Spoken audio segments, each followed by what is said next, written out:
Hello friends, आज हम दंड प्रक्रिया संहिता 1973 को देखेंगे।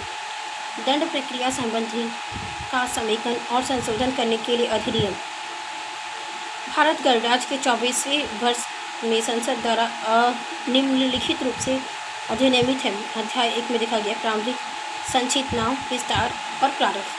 सब क्लॉज 1, इस अधिनियम का संक्षिप्त नाम दंड प्रक्रिया संहिता 1973 है। सब क्लॉज 2, इसका विस्तार संपूर्ण भारत में होगा, परंतु इस संहिता के अध्याय 8, 10 और 11 से संबंधित उपबंधों से भिन्न उपबंध हैं। ऐसे नागालैंड राज्य जनजातीय क्षेत्रों को लागू नहीं होंगे, किंतु संबद्ध राज्य सरकार अधिसूचना द्वारा ऐसे उपबंधों या उनमें से किसी को यथास्थिति संपूर्ण नागालैंड राज्य या ऐसे जनजातीय क्षेत्र अथवा उनके किसी भाग पर ऐसे अनुपूरक, अनुसार्गिक या परिणामिक रूपांतरों सहित लागू कर सकती है जो अधिसूचना में विनिर्दिष्ट किए जाएं। स्पष्टीकरण, इस धारा में जनजातीय क्षेत्र वे राज्य क्षेत्र अभिप्रेत हैं जो 1972 की जनवरी के 21वें दिन के ठीक पहले संविधान की सृष्टि अनुसूची के पैरा 20 में यथा निर्दिष्ट असम के जनजातीय क्षेत्रों में सम्मिलित थे और जो शिलांग नगर पालिका की स्थानीय सीमाओं के भीतर के क्षेत्र से भिन्न है। सब क्लॉज 3, यह 1974 के अप्रैल के प्रथम दिन से प्रवृत्त होगा। परिभाषाएं, इस संहिता में जब तक संदर्भ में अन्यथा अपेक्षित न हो जमानतीय अपराध के बारे में बात करता है। ये बताता है जमानतीय अपराध क्या होंगे। सब क्लॉज कर, जमानतीय अपराध से ऐसा अपराध अभिप्रेत है जो प्रथम अनुसूची में जमानतीय के रूप में दिखाया गया है, समय प्रवृत्त किसी अन्य विधि द्वारा जमानतीय बनाया गया है और अजमानतीय अपराध से कोई अन्य अपराध अभिप्रेत है। आरोप के बारे में बात करता है। आरोप के अंतर्गत जब वे आरोप एक से अर्ध हाई शीर्ष में है। बात करता है संज्ञेय अपराध के बारे में। संज्ञेय अपराध से ऐसा अपराध अभिप्रेत है जिसके लिए और संज्ञेय मामला से ऐसा मामला अभिप्रेत है जिसमें पुलिस अधिकारी प्रथम अनुसूची के या तत्समय प्रवृत्त किसी अन्य विधि के अनुसार वारंट के बिना गिरफ्तार कर सकता है। परिवाद से इस संहिता के अधीन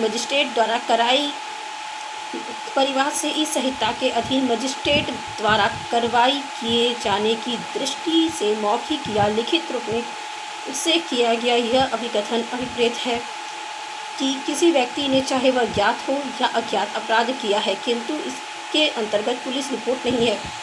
स्पष्टीकरण, ऐसे किसी मामले में जो अन्वेषण के पश्चात किसी असंज्ञेय अपराध का किया जाना प्रकट करता है, पुलिस अधिकारी द्वारा की गई रिपोर्ट परिवाद समझी जाएगी और वह अधिकारी जिसके लिए ऐसी रिपोर्ट की गई है परिवाद समझा जाएगा।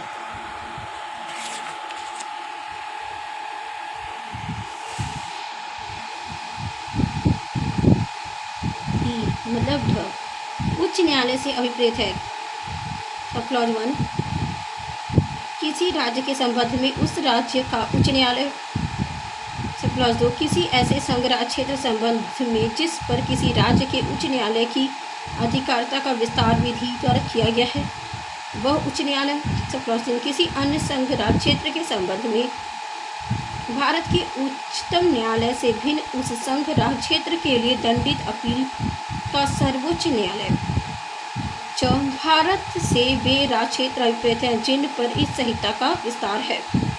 जांच से अभिप्रेत है विचार से भिन्न ऐसे प्रत्येक जांच जो इस संहिता के अधीन मजिस्ट्रेट या न्यायालय द्वारा की जाए। अन्वेषण के अंतर्गत वे सब कार्रवाइयाँ हैं जो इस संहिता के अधीन पुलिस अधिकारी द्वारा या मजिस्ट्रेट से भिन्न किसी भी ऐसे व्यक्ति द्वारा जो मजिस्ट्रेट द्वारा इस निर्मित प्राधिकृत किया गया है साक्ष्य एकत्र करने के लिए की जाए। न्यायिक कार्यवाही के अंतर्गत कोई ऐसी कार्यवाही है जिसके अनुक्रम में साक्ष्य वैध रूप से शपथ पर लिया जाता है या लिया जा सकता है।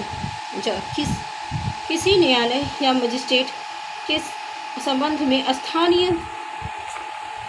स्थानीय अधिकारिता से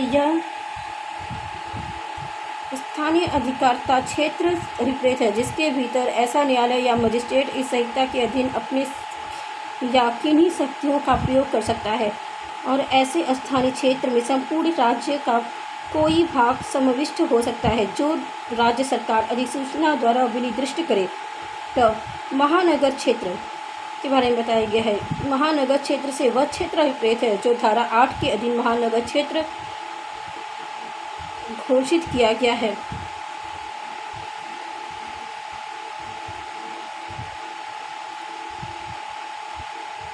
तो अधिसूचना से राज्य पत्र प्रकाशित अधिसूचना अभिप्रेत है।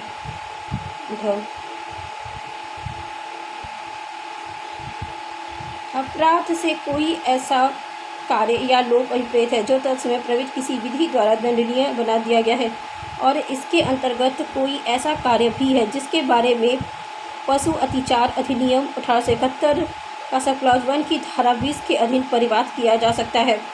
पुलिस थाने का भारसाधक अधिकारी के अंतर्गत जब पुलिस थाने का भारसाधक अधिकारी थाने से अनुपस्थित हो या बीमारी या अन्य कारण से अपने कर्तव्यों का पालन करने में असमर्थ हो, तब थाने में उपस्थित ऐसा पुलिस अधिकारी है जो ऐसे अधिकारी से पंक्ति में ठीक नीचे है और कांस्टेबल की पंक्ति से ऊपर है, या जब राज्य सरकार ऐसा निर्देश दे तब इस प्रकार उपस्थित कोई अन्य पुलिस अधिकारी भी।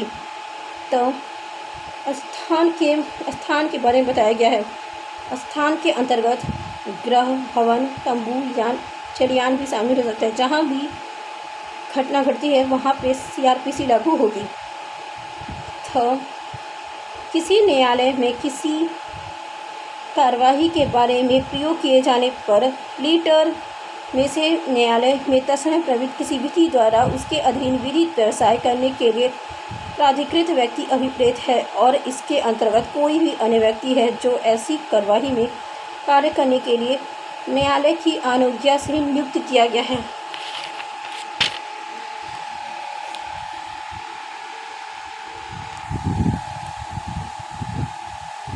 पुलिस रिपोर्ट के बारे में बताता है।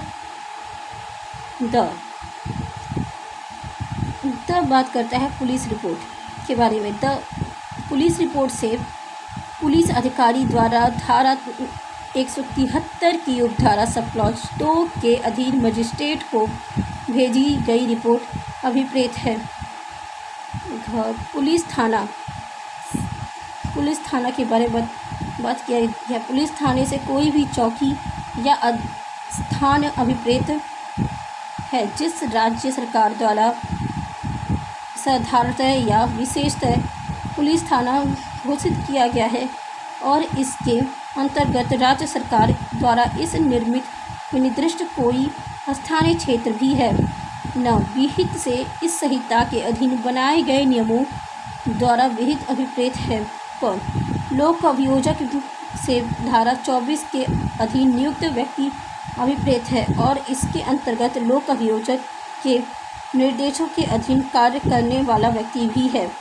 उपखंड से जिले का उपखंड अभिप्रेत है। वह समन मामला से ऐसा मामला अभिप्रेत है जो किसी अपराध से संबंधित है और जो वारंट मामला नहीं है। वह पीड़ित व्यक्ति के बारे में बताया गया है। पीड़ित व्यक्ति से ऐसा व्यक्ति अभिप्रेत है जिसे उस कार्य या लोक के कारण कोई हानि या क्षति करित हुई है जिसके लिए युक्त व्यक्ति पर आरोप लगाया गया है और पीड़ित पद के अंतर्गत उसका संरक्षक या विधिक वारिस भी है। वह वारंट मामला से अभिप्रेत है। वारंट मामला से ऐसा मामला अभिप्रेत है जो मृत्यु, आजीवन कारावास या 2 वर्ष से अधिक की अवधि के कारावास से दंडनीय किसी अपराध से संबंधित है। उन शब्दों या पदों के जो उसमें प्रयुक्त हैं और परिभाषित नहीं है किंतु भारतीय दंड संहिता 60 का ये परिभाषित है, वही अर्थ होंगे जो उनके इस संहिता में हैं।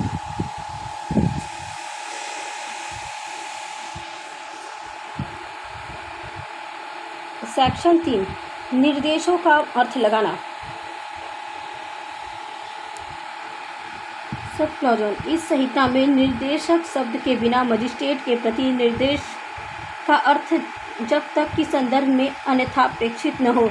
महानगर क्षेत्र के बाहर किसी क्षेत्र के संबंध न्यायिक मजिस्ट्रेट के निर्देश के रूप में लगाया जाएगा। महानगर क्षेत्र के संबंध में महानगर क्षेत्र के प्रति निर्देश के रूप में लगाया जाएगा। द्वितीय वर्ग मजिस्ट्रेट के प्रति महानगर क्षेत्र के बाहर किसी क्षेत्र के संबंध में या अर्थ लगाया जाएगा कि वह द्वितीय वर्ग न्यायिक मजिस्ट्रेट के प्रति और महानगर क्षेत्र के संबंध में महानगर मजिस्ट्रेट के प्रति निर्देश है। प्रथम वर्ग मजिस्ट्रेट के प्रति निर्देश किसी महानगर क्षेत्र के संबंध में यह अर्थ लगाया जाए कि वह उस क्षेत्र में अधिकारिता का प्रयोग करने वाले महानगर मजिस्ट्रेट के प्रति निर्देश है।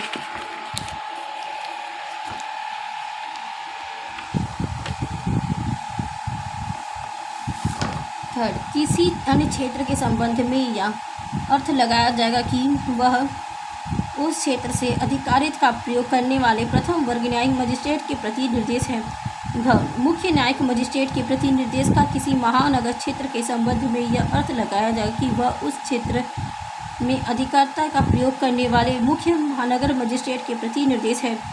सब क्लॉज 2 इस संहिता में जब तक कि संदर्भ में अपेक्षित न हो, न्यायिक मजिस्ट्रेट का न्यायालय के प्रति निर्देश का महानगर क्षेत्र के संबंध में अर्थ लगाया जाए कि वह उस क्षेत्र के महानगर मजिस्ट्रेट के न्यायालय के प्रति निर्देश है।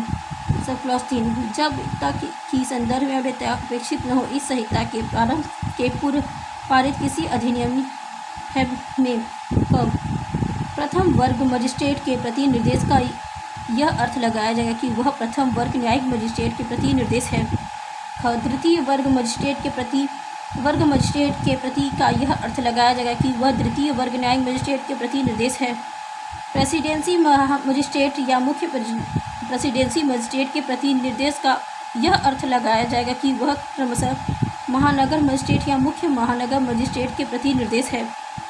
महानगर क्षेत्र में सम्मिलित किसी क्षेत्र के प्रति निर्देश का यह अर्थ लगाया जाएगा कि वह ऐसे महानगर क्षेत्र के प्रति निर्देश है। और प्रथम वर्ग या द्वितीय वर्ग मजिस्ट्रेट के प्रति निर्देश की ऐसे क्षेत्र के संबंध में यह अर्थ लगाया जाए कि वह उस क्षेत्र के अधिकारिता का प्रयोग करने वाले महानगर मजिस्ट्रेट के प्रति निर्देश है। सब क्लॉज 4 जहाँ इस संहिता से भिन्न किसी विधि के अधीन किसी मजिस्ट्रेट द्वारा किए जा सकने वाले कृत्य ऐसे मामले से अभिप्रेत है तो जिसमें साक्ष्य का अधिमूल्यन अथवा सूक्ष्म परीक्षण का कोई ऐसा विनिश्चय करना अभिलित है जिसमें किसी व्यक्ति को किसी दंड या शास्ति के अलावा अन्वेषण, जांच या विचारण होने तक अभिरक्षा में निरोध की संभावना हो सकती है या जिसका प्रभाव उसे किसी न्यायालय के समय विचारण के लिए भेजना होगा, वहाँ ये कृत्य इस महिला के बंधों के अधीन रहते हुए न्यायिक मजिस्ट्रेट द्वारा किए जा सकते हैं। जो प्रशासनिक या कार्यपालक प्रकार के हैं, जैसे अनुज्ञप्ति या अनुदान, अनुज्ञप्ति का निलंबन या रद्द किया जाना, अभियोजन की मंजूरी या अभियोजन वापस लेना, वहाँ यथापूर्वक का अधीन रहते हुए कार्यपालक मजिस्ट्रेट द्वारा किया जा सकता है। भारतीय दंड संहिता सेक्शन 4 भारतीय दंड संहिता और अन्य विधियों के अधीन अपराधों का विचारण।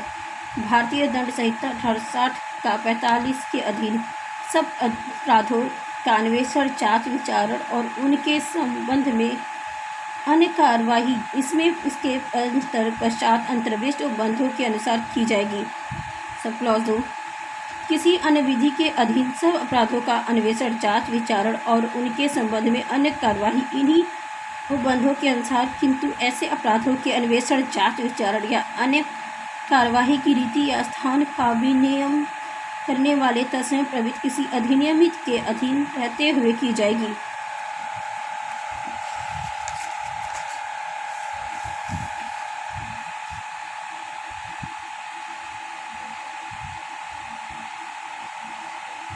सेविंग के बारे में बोलता है सेक्शन 5। इसमें से प्रतिकूल किसी विनिर्दिष्ट उपबंध के अभाव में इस संहिता की